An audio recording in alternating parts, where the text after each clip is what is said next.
സുധാകരൻ ഒരു സീനിയർ നേതാവാണ് നമ്മുടെ പാർട്ടിയുടേത്. അദ്ദേഹത്തോട് സംസാരിക്കുന്നത് എന്താ വലിയ അത്ഭുതം എന്താണ്? ഞങ്ങളൊക്കെ സംസാരിക്കും അദ്ദേഹത്തോട്. ഞാൻ നിരന്തരമായിട്ട് ഇപ്പോഴും സംസാരിക്കുന്ന ഒരു വ്യക്തിയാണ്. മുൻ KPC പ്രസിഡൻ്റാണ്. ഞാൻ KPC പ്രസിഡൻ്റായിരുന്നപ്പോൾ എൻ്റെ ജനറൽ സെക്രട്ടറി ആയിരുന്നു സുധാകരൻ 9 വർഷം. അദ്ദേഹം പാർട്ടിക്ക് വേണ്ടി എന്ന് നിലകൊള്ളുന്ന വ്യക്തിയാണ്. അതേപോലെ ഞാൻ സംസാരിക്കും. നമ്മൾ ഒരു കാര്യം വളരെ വ്യക്തമാണ്. കേരളത്തിലെ കോൺഗ്രസ്സിൽ ഈ പറയുന്നത്ര പ്രശ്നങ്ങളൊന്നുമില്ല. ഇന്ന് എല്ലാ സ്ഥാനാർത്ഥികളെയും ഞങ്ങൾ തീരുമാനിക്കും, ഇന്ന് പ്രഖ്യാപിക്കും, ഒരു സംശയവുമില്ല. ഇവിടെ പ്രശ്നങ്ങൾ മുഴുവൻ CPM-ലാണ്. നിങ്ങളെന്താണ് അത് കാണാത്തത്? ഒരു കാലത്തുമില്ലാത്ത നിലയിൽ CPM-ൽ പൊട്ടിത്തെറി വർദ്ധിക്കുകയാണ്. സ്ഫോടനാത്മകമായ അന്തരീക്ഷമാണ്. ഏകശിലാ വിഗ്രഹമാണെന്ന് പറഞ്ഞ പാർട്ടിക്കകത്ത് നടക്കുന്ന ഏകാധിപത്യ പ്രവണതകളും അഴിമതിയും രക്തസാക്ഷി ഫണ്ട് വെട്ടിക്കലും ഒക്കെ ഇന്ന് പുറത്തു വന്നുകൊണ്ടിരിക്കുകയാണ്. പ്രധാനപ്പെട്ട നേതാക്കന്മാർ തന്നെയാണ് ഇതെല്ലാം വിശദീകരിക്കുന്നത്. ഞങ്ങളല്ലല്ലോ, ഞങ്ങളാരുമല്ലല്ലോ. പയ്യന്നൂരിലും തളിപ്പറമ്പിലും അതുപോലെ പാലക്കാട്ടും ഒക്കെ ഉണ്ടാകുന്ന, ആലപ്പുഴയിൽ G. സുധാകരനും ഒക്കെ പറയുന്ന കാര്യങ്ങൾ മാർക്സിസ്റ്റ് പാർട്ടിക്കകത്തെ ജീർണതയല്ലേ പറയുന്നത്?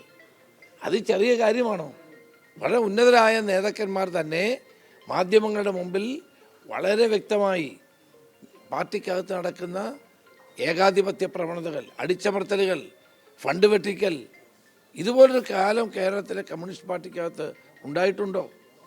അപ്പോൾ പാർട്ടിക്കകത്തെ ഈ ജീർണതയ്ക്കെതിരെ കൂടി പാർട്ടി പ്രവർത്തകർ മുന്നോട്ട് വരുന്ന സാഹചര്യമാണ് ഇന്ന് കേരളത്തിലുള്ളത്. അതുകൊണ്ട് ഈ തുടർഭരണത്തിൻ്റെ അപജയമാണിത്. ഈ തുടർഭരണത്തിൽ നിന്ന് ഇനിയും കേരളത്തെ രക്ഷിക്കാനുള്ള അവസരം എല്ലാ കമ്മ്യൂണിസ്റ്റുകാർക്കും ലഭിച്ചിരിക്കുന്ന സന്ദർഭമാണ്. ബംഗാളിലെ അനുഭവം പാർട്ടിക്ക് കേരളത്തിൽ ഉണ്ടാകരുത്.